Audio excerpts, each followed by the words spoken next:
Además, en cierta medida, eran agricultores y propietarios rurales. Así pues, en este caso observamos elementos sociales unidos y semimezclados, que muy pronto y de manera decidida la revolución industrial debía separar y contraponer. A fines del siglo XVIII, cuando surgieron las grandes empresas industriales, las minas, los establecimientos metalúrgicos, las fábricas de hilados y tejidos, cambió, cambió también la fisonomía del dueño de la empresa. Se formó una nueva fuerza social, la clase de los capitalistas industriales. ¿De qué capas sociales se reclutaban los cuadros de la nueva clase? Los representantes de las viejas clases, poseedoras, terratenientes, comerciantes y banqueros, por regla general no integraron el conjunto de los empresarios industriales. No se fiaban mucho de las máquinas y no querían arriesgar el capital acumulado. En la primera generación de los fabricantes tampoco hallamos a las personas que, sus, que con sus invenciones contribuyeron a la creación de la gran industria. Ni Hargreaves, ni Crompton, ni Carbury, pese a sus tenaces esfuerzos, lograron fundar empresas industriales. Aunque Harvey, Derby y algunos otros se abrieron camino, no constituyeron la base de los capitalistas industriales. La nueva clase se formó de pequeños terratenientes y modestos artesanos, que iniciaban con frecuencia sus actividades con sumas muy reducidas, obtenidas mediante la venta afortunada de su parcela de tierra o de su taller. Luego tenían que hacer prodigios de energía en la lucha por la existencia. Debían pasar por un cruel proceso de selección que llevaba al rango de potentados tan solo a los más capaces de adaptarse. Decenas y cientos de artesanos y campesinos arruinados descendían a la situación de proletarios, algunos muy contados. Se convertían en propietarios fabriles. No se destacaban por su talento para la invención, sino por saber aprovechar magistralmente los inventos ajenos. Es cierto que no todos fueron tan desaprensivos como Argyll, que se adueñó por completo de una invención ajena y obtuvo incluso el monopolio sobre ella, pero se afanaban tenazmente por reducir a cero los derechos del inventor en beneficio de sus propios intereses. Sin embargo, las cualidades principales del industrial eran las de ser enérgico y emprendedor.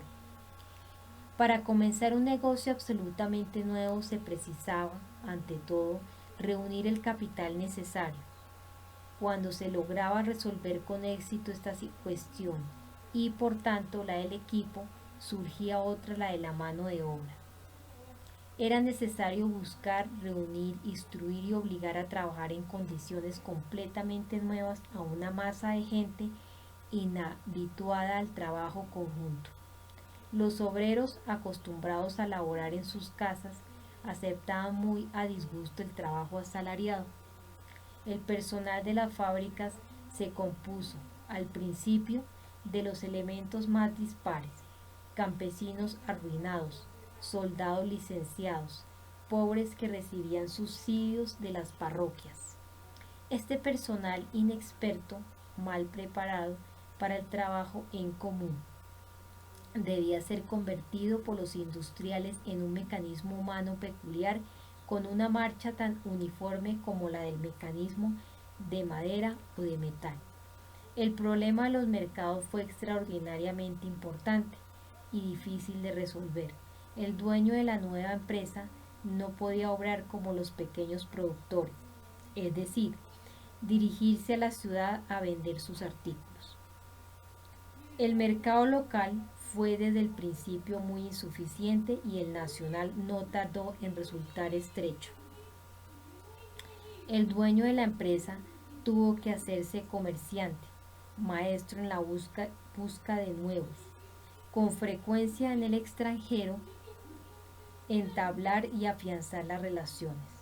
Por último, el fabricante era, al mismo tiempo, el ingeniero diseñador y el mecánico principal de su empresa. En este sentido, el antecesor de la moderna burguesía industrial se diferencia radicalmente de esta, puesto que el burgués moderno dirige sus empresas por mediación de sus administradores, directores e ingenieros. Así pues, el industrial tenía que ser capitalista, organizador del trabajo, comerciante y de no poca monta. Pero su casualidad principal debía ser la del tipo acabado de negociante. Con frecuencia no era más que esto. Entre esta masa de nuevos ricos, de gente enérgica, solo gracias a la avidez y el lucro se destacó un grupo reducido de personas altamente cultas e instruidas. Estos fueron los primeros en expresar los intereses comunes de la clase de la burguesía industrial. Es curioso que las primeras actuaciones políticas de la burguesía industrial inglesa estuviesen ligadas de la manera más estrecha a sus intereses económicos. En el último tercio del siglo XVIII, el gobierno inglés manifestó su propósito de promulgar nuevos impuestos. Los ingresos que proporcionasen deberían mejorar la situación financiera del país, quebrantada por la guerra contra las colonias de Norteamérica. Entre estos impuestos figuraban contribuciones complementarias sobre las materias primas y, en especial, sobre el hierro, el cobre y el carbón mineral. Los dueños de las empresas mineras y metalúrgicas se pronunciaron inmediatamente en contra. Careciendo de todo género de organizaciones, sindicatos, partidos y grupos políticos organizados, se pusieron inmediatamente de acuerdo para la actuación mancomunada contra el proyecto de ley. Uno de ellos, Reynolds, de Colebrook, redactó un memorando en el que señalaba los éxitos logrados por la metalurgia gracias al empleo del carbón mineral. ¿Será posible, preguntaba Reynolds, que el gobierno desea arriesgarse a frenar o a detener el desarrollo de esta rama?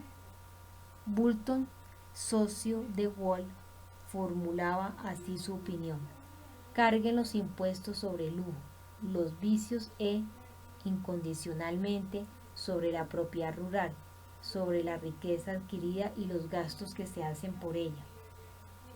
Pero no impongan cargas a los que sirve para su creación. Lo más importante es evitar que se degüelle a la gallina de los huevos de oro. El autor fue recibido por Pitt, jefe del gobierno inglés, y convenció a este de que no se implantasen los impuestos proyectados. La comunidad de intereses cohesionó rápidamente a la nueva clase de los capitalistas industriales. En 1785 se organizó un comité de fabricantes que recibió el nombre de Cámara Principal de los Industriales Ingleses. Es evidente que los capitalistas no siempre actuaban solidarios y unidos. Los intereses materiales los aproximaban por una parte y los distanciaban por otra. Estas divergencias se manifestaron a propósito del régimen de importación de mercancías extranjeras a Inglaterra. Una parte de los fabricantes se manifestó contra las bajas tarifas proteccionistas, temiendo la competencia de la industria francesa. Los otros, que eran fuertes por sus nuevos medios técnicos, se manifestaron en pro de plena libertad industrial. Renunciaron a todo género de protección por parte del gobierno. Precisaban para sus empresas de vastos mercados exteriores, de gran demanda extranjera, y no tenían por qué temer a la competencia foránea. Pero las divergencias cesaban inmediatamente cuando se ponían en juego los intereses comunes de clase de los capitalistas. Cuando se trataba de las relaciones con los obreros, la unidad de acción de los fabricantes se manifestaban plenamente. En 1782, el Comité de Fabricantes de Tejidos de Algodón recabó y logró del Parlamento la promulgación de una dura ley contra los obreros que durante las huelgas destruían las máquinas y los artículos. Esta ley fue un instrumento de dominación de clase de los capitalistas. En 1799 los tejedores de la ciudad de Bolton se quejaron de que algunos de ellos no podían hallar ocupación en la comarca por haber sido inscritos sus nombres en el libro negro, que los dueños pasaban de unos a otros. El libro fue sustituido en virtud de un acuerdo en el que intervinieron cerca de 60 firmas. Según afirmaciones hipócritas de los fabricantes, su objetivo consistía en dificultar la ocultación de materias primas por parte de los maestros que trabajaban en sus casas. Este fue un ejemplo típico de coalición de los patronos contra los obreros. El episodio se produjo precisamente en los tiempos en que, por exigencia de los patronos, se prohibieron las coaliciones de obreros bajo amenaza de cárcel y multas. En el transcurso de la Revolución Industrial se operó otro proceso sumamente importante: la formación de la ideología de la nueva clase, de la clase de la burguesía industrial. En opinión de la burguesía industrial, el viejo régimen, con su reglamentación estatal de la actividad económica y los privilegios feudales, era un obstáculo para el ulterior perfeccionamiento técnico, la ampliación del mercado y el desarrollo del comercio. En realidad, continuaban en vigor los obstáculos al incremento de la producción, los monopolios de algunas compañías comerciales y talleres, la intervención del gobierno en la actividad económica de los industriales. Se conservaban los privilegios estamentales en la esfera de la justicia y los impuestos, las limitaciones en los derechos y la persecución de las personas que no pertenecían a la iglesia oficial. Para los industriales de todos los países era particularmente odiosa la constante injerencia del Estado en las actividades económicas de los particulares. Los capitalistas estaban persuadidos de que ellos mismos hallarían la vía y los medios de incrementar sus riquezas. La experiencia del desarrollo de la industria inglesa confirmaba plenamente este punto de vista. Toda la revolución industrial de la segunda mitad del siglo XVIII fue obra de personas privadas y no del Estado. El audaz espíritu de empresa y la astucia comercial de las personas y las compañías privadas tuvo como resultado el establecimiento de numerosas fábricas, la apertura de minas, la construcción de caminos y canales de navegación. El Estado no podía dirigir la actividad económica del país. En lugar de la intervención del Estado, debería prosperar la libertad de empresa, la libre competencia. Así concebía la cuestión la burguesía industrial, si bien todavía no podía formular y menos aún fundamentar esas ideas. La burguesía estaba persuadida de que sus ventajas personales y su enriquecimiento personal coincidían plenamente con las ventajas de toda la sociedad, de todo el pueblo. Los lados sombríos y negativos de la sociedad burguesa en formación por el momento no se reflejaban en la ideología. Ello ocurrió más tarde.